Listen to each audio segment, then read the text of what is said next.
When he enters this street behind me, he's got about 1 hour left to live.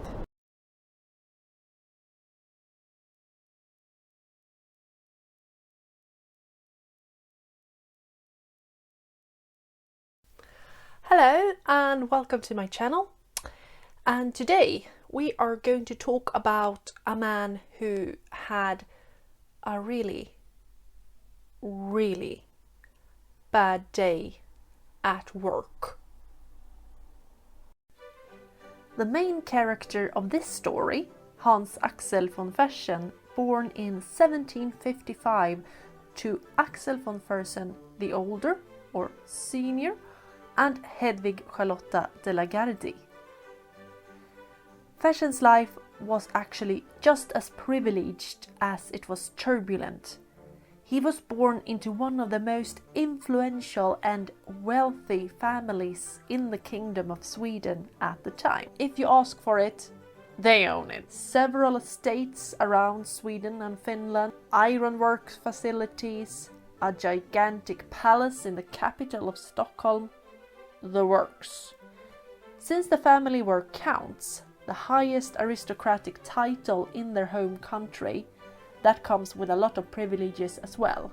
Like, they don't pay regular taxes, for example. Taxes are clearly for peasants. And Axel von Fersen spent a big part of his life abroad, where he, for instance, participated in the American Revolution. Here he is, photobombing General Washington.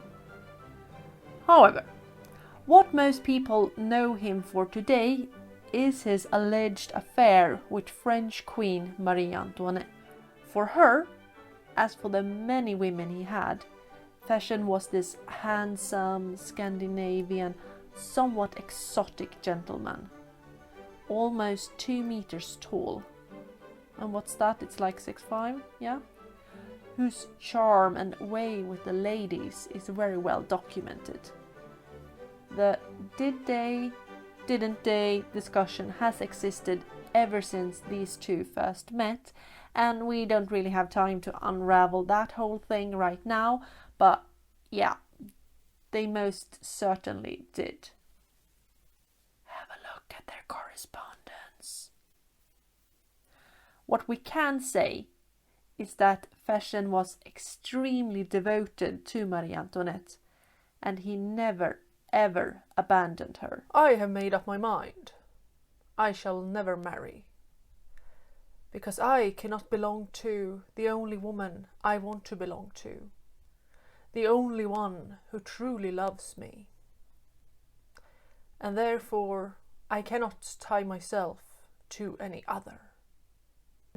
Fersen was so devoted to Marie Antoinette that he actually was the one who orchestrated the great escape attempt by the French royal family. The attempt that was apprehended in Varennes.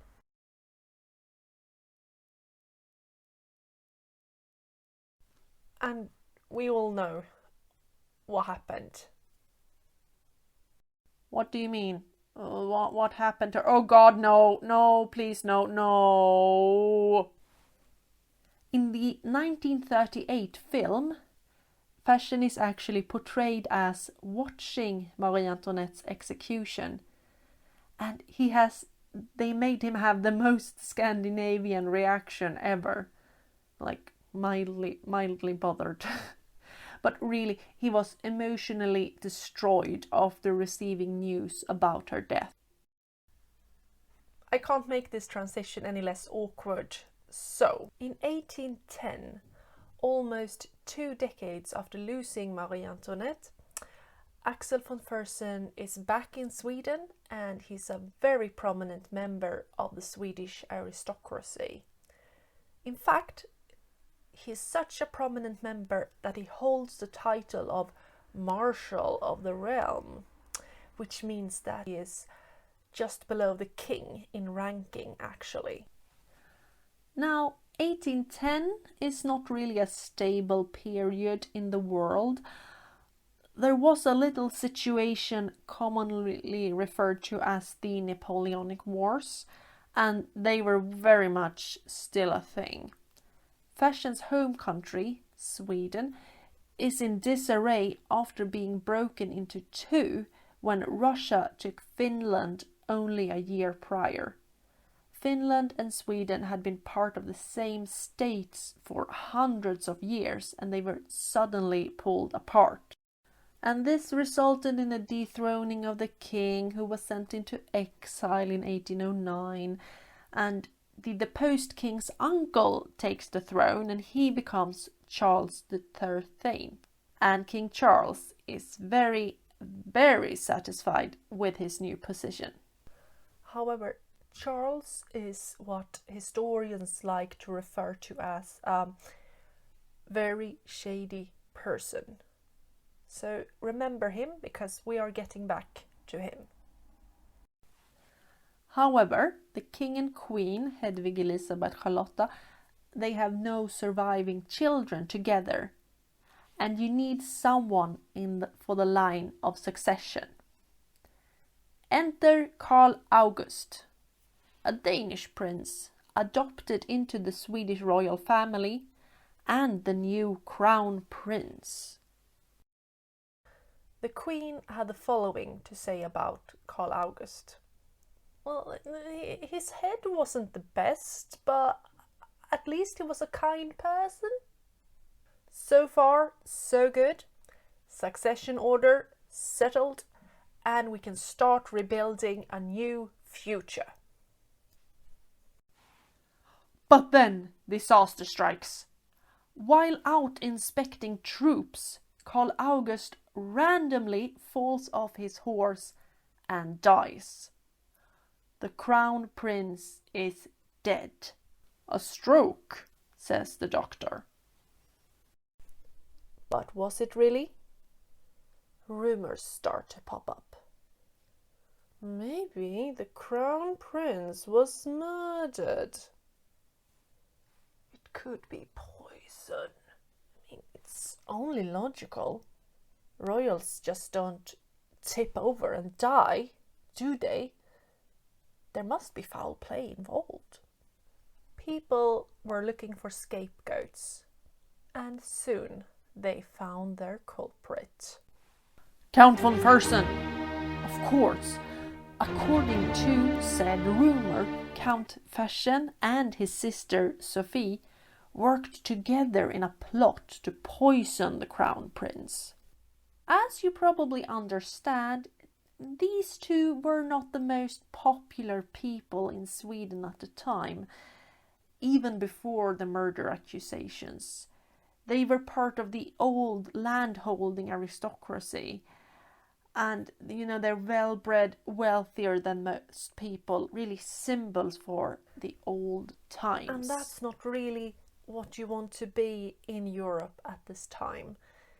During the 18th century, and especially after the French Revolution, old ideas of birth and aristocracy had been cast aside in favor of a new social power-holding group, the self-made bourgeoisie. And Axel and Sofia, they are very much what you think about when you think about these old European aristocrats. Further, in the public opinion, they are considered quite snobbish and aloof. And even further, and not very unimportant to this story, they do belong to a political faction who weren't quite happy with the ascension of Charles. The rumor keeps spreading. The press picked it up, and someone printed a short story called The Foxes, in which a thinly veiled allegory for Axel and Sofia murdered the crown prince. And people ate this story up. Many were convinced that the Fersen family was guilty.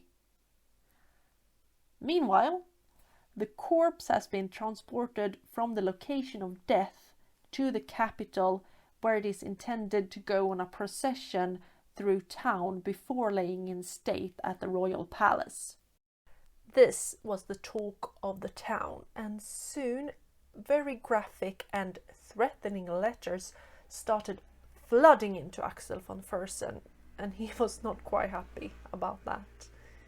But maybe he can just go to one of his fancy estates and spend some time there and let the whole thing just pass by, and this should all settle after the funeral, right? The thing is, he can't do that. He is the marshal of the realm, and a royal funeral like that of Karl August was at this stage, and still is to this day, filled with symbolic ritual. Because of Fersen's high rank, he can't skip this funeral. Now, concerns about Fersen's safety, they were forwarded to King Charles. But Charles is no personal fan of von Fersen, because Fersen had a short relationship with the Queen many decades ago. And being the shady person that he is, he replies with, "The Count can do good in being taught a little lesson." Instead, in this stone-cold move, the king instructs the military commander that the troops supervising the funeral procession should not be armed with sharp bullets. And further, they are not allowed to engage in any violence if there would be any disturbances during the procession. And finally, the king opts out of participating in the actual funeral procession, claiming that he is too filled with grief, and decides to stay at his country house for the day. Since the king is not present, Count Fersen will take his place in the actual procession. The day of the procession rolls around. It's June 20th. However, this takes place in Stockholm, Sweden, so we are looking at a weather forecast of about 14 degrees Celsius and cloudy, which by the way is quite a normal summer day in Scandinavia. Just throwing that one out there. The procession is supposed to start at Liljeholmen, make its way up Hornsgatan, pass Slussen, enter the actual town, currently known as Gamla stan or Old Town, and stop at the royal palace. Count Fersen, obviously not happy, is there to do his duty. Since the king is not present, Fersen's carriage will be placed right in front of the corpse. His carriage is not draped in black, and this is completely in line with tradition. It's not supposed to be that, but it is misinterpreted by a lot of bystanders that Fersen is mocking the corpse by refusing to drape it in black. The procession starts rolling at noon. People are crowding in the streets. It's a holiday in order to encourage people to honor the crown prince by watching his procession. Further, money is handed out and local pubs have been distributing free alcohol, so attendance is naturally very high. To quote the Queen, by noon, most people were deadly drunk. Just a quick side note before we move on is that many eyewitnesses pointed out the large amount of well-dressed people in the streets that day, and a lot of eyewitnesses also noted a high number of brightly colored silk umbrellas, which indicated that there weren't your average people out watching the procession, but fairly wealthy people. The procession leaves Liljeholmen without any bigger disturbances, but the closer it gets to town, the more rowdy the crowd becomes. At Hornsgatan, the bystanders are spitting at Fersen's carriage as it passes by. Some people are ironically cheering, "Hooray for Count Fersen! Hooray for the prince murderer!" Fersen appears unfazed and leans out the window, telling them to calm down. And the procession enters the actual town here at Kornhamnstorg, and they enter Stora Nygatan.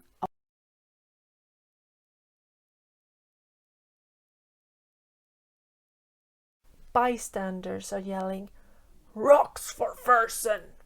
And rocks and pieces of wood are hurled at the carriage, and the glass windows of this fancy carriage are broken, and Fersen is hit in the head.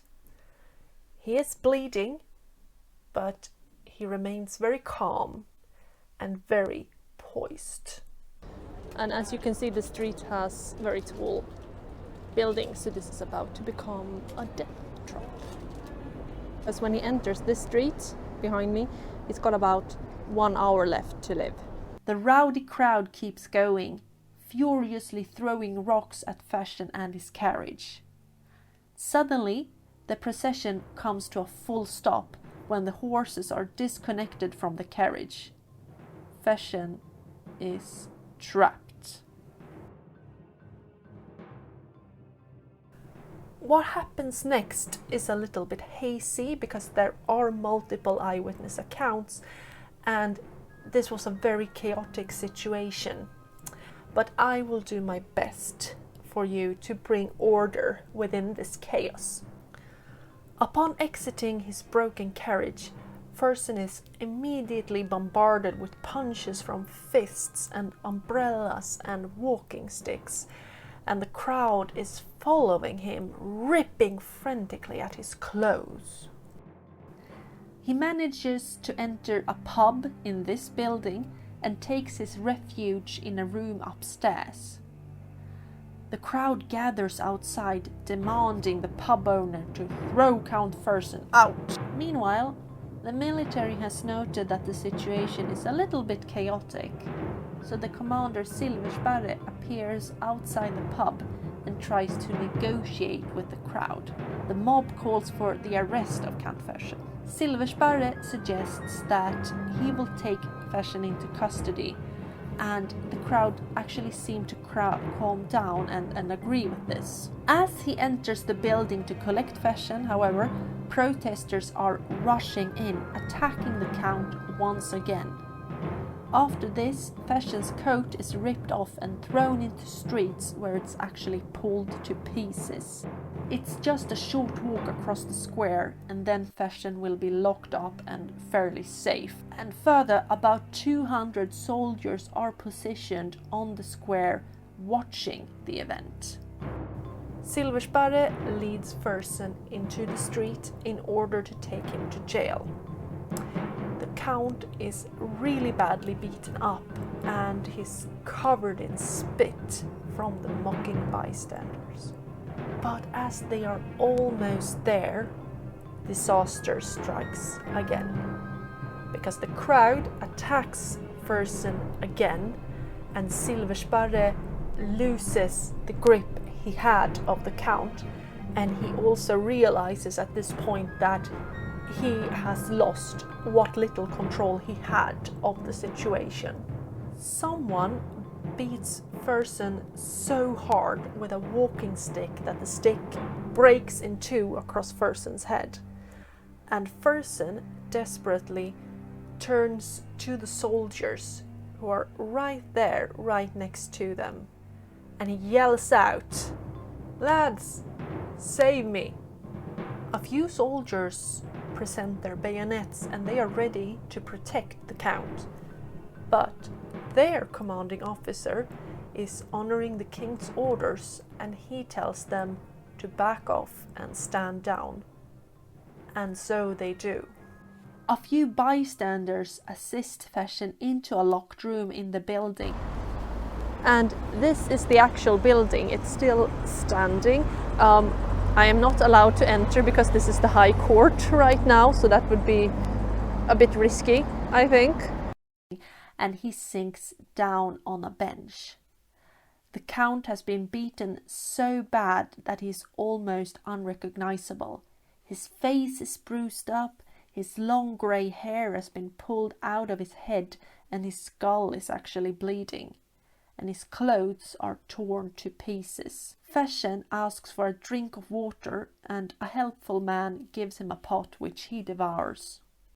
Also, a note of interest here is that people in the 18th century and the early modern period, they did drink water. It's a long-standing myth that they only drank alcohol. The frenzied crowd manages to break down the door, and they find Count Fersen and his helper right there. Someone asks who this unknown man is, implying that if he is a personal servant of the Count, he will be assaulted next. Fersen calmly replies that this man has taken pity in him and that this man has helped him, but that he has never ever seen this person before in his life. Which leads to that this man is ignored by the crowd as they grab the Count and pull him out into the streets. The 200 soldiers watches as Count Fersen, a leading politician of their time, is pulled outside of the building, shivering from pain, and he's probably shivering from fear, and he's brutally beaten, I think. But you can actually see all of the cobblestone here of where it all happened. He is pulled up, knocked down, and pulled up again until he falls into the street with such a loud noise that it's said to be heard over the loud crowd. Fersen is finished off by someone jumping on his ribcage, crushing it. The body is left on the pavement for about an hour while the crowd keeps mocking it. This contemporary illustration shows Fersen's final moments surrounded by the mob and indifferent soldiers. The victim is turning his face towards the sky, and his beloved Marie Antoinette is shown surrounded by the devils of hell, where it is implied that she is now and where he too is heading.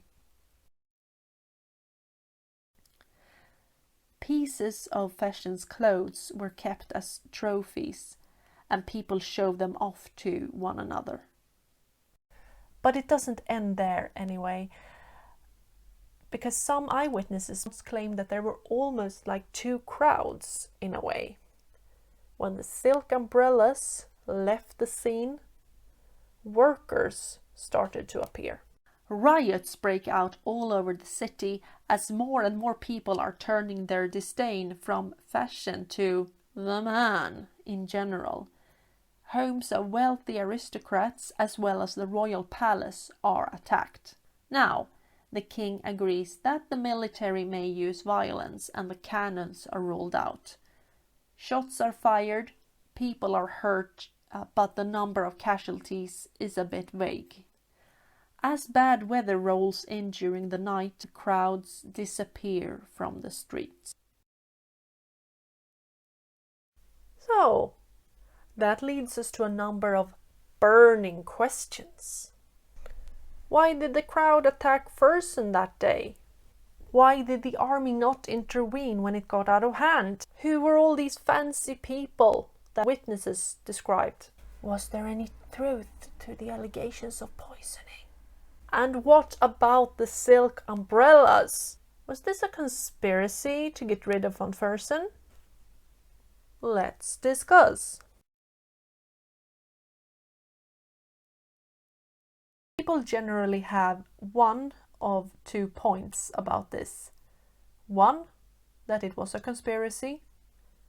2, that this was not a conspiracy. and we will be looking at them both right now. People who believe the conspiracy theory usually lift the following arguments: that the king had some very shady things to say about von Fersen and some very shady orders, that the army did not intervene although he was brutally assaulted and actually killed right in front of them, and 3, that action was taken as soon as the count himself was dead. In one sense, Axel von Fersen was a very unlucky victim, and the odds were actually stacked against him from the beginning. We need to understand that there was a big public disdain for Fersen and for the very social group and old system of government that he actually, with his very existence, embodied. And as a side note, the rumor circulated regarding a potential poisoning did not really help him, So, was there any truth to the accusations of the Fersen family? Did they poison the crown prince? Acquaintances of Fersen seemed more skeptical to the accusations. Quote, "Fersen was far too lazy to come up with any plan that would have an impact on his lifestyle," said a friend. A thorough investigation regarding these allegations was actually done, and nope, no sign of poisoning. The Fersen family were completely free of charges. So yeah, he was completely innocent. But this was a murder. Was anyone convicted? Yeah, well, the thing was, the abuse was drawn out for a very long time, and it was very hard for investigators to pinpoint exact people to exact punishes. However, many eyewitnesses pointed out that the man who jumped on Fersen's ribcage until he died was dressed as a sailor. Further, they claim that this mystery sailor was actually a nobleman named Tandefelt, who is in disguise as a commoner participated in the murder. The accused strongly denied this, but he was convicted along with 3 other people of similar backgrounds to prison and banishment. This, however, put more fuel to the fire in regards to conspiracy theories. I mean, if they could pinpoint that person, how many more wealthy people were out there that day dressed as commoners? And what about the silk umbrellas? Another eyewitness actually pointed out that the crowd consisted of some form of middle class, who more than the riffraff envied the great ones, and whom enjoyed accusing them of crimes, which is also why they found pleasure in hurting one of them. And research has shown that there were an unproportionately large number of middle-class participants involved in the actual assault. The same research also found that the witnesses were somewhat correct when they mentioned the fact that the more workers took to the streets after the murder had already happened. And this is also when the military started to roll out the cannons.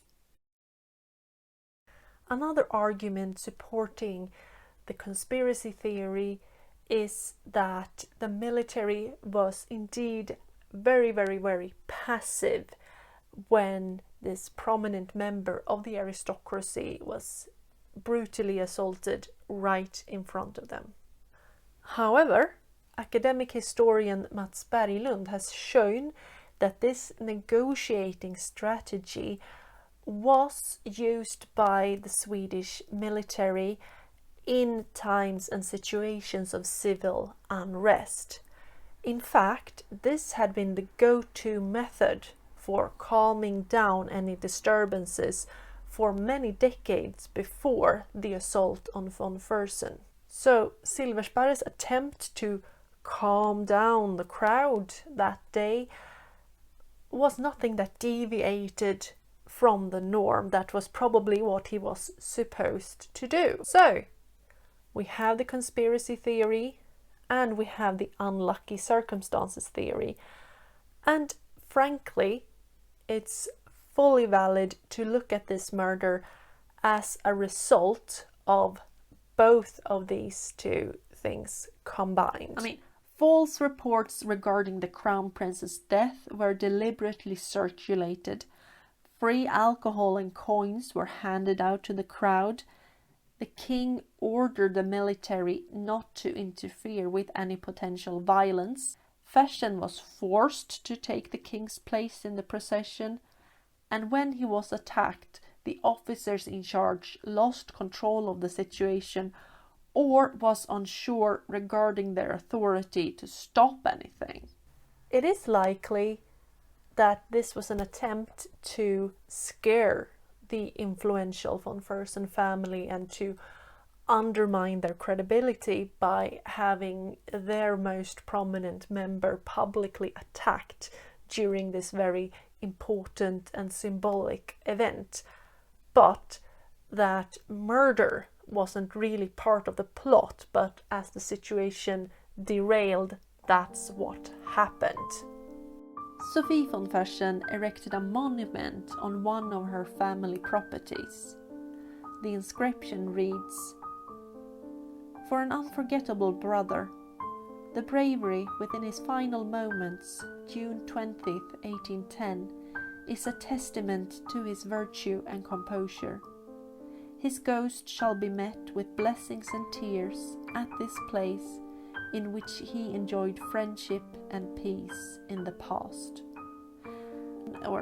And Sophie's inscription does in many ways speak to the manner her brother is remembered today. In many ways, Count Axel von Fersen has come to grow into an embodiment, if you will, of highly romanticized ideas of old world Europe before the revolutions. His life of extreme privilege and luxury has been contrasted with the way the world of this tiny percentage of the population came crashing down in 1789. In the popular consciousness, Fersen is remembered first and foremost for his devotion to the deposed Queen Marie Antoinette and the extreme personal risks he took in attempting to save her from her fate. The way that he died has in many ways contributed to this memory. The sense of duty that led him to risk his own personal safety for Marie Antoinette also led him to the funeral procession in 1810, fully aware of the danger, and he stood no chance against the mob's anger when it was directed towards him. The murder of Axel von Fersen, the symbol of the old system, by members of the new bourgeoisie elite, while the military supervised, was a highly symbolic act, and it's still remembered and discussed to this day. As we stand right now, there are really no clear answers about this. The Queen claimed that this will forever be a mystery. No one will ever really know what happened. But, new accounts keep actually resurfacing, even though this happened 200 years ago. There was one new account just a couple of years ago that someone found in an archive. So maybe the truth will surface one day. Thank you so much for listening, and I hope to see you soon again.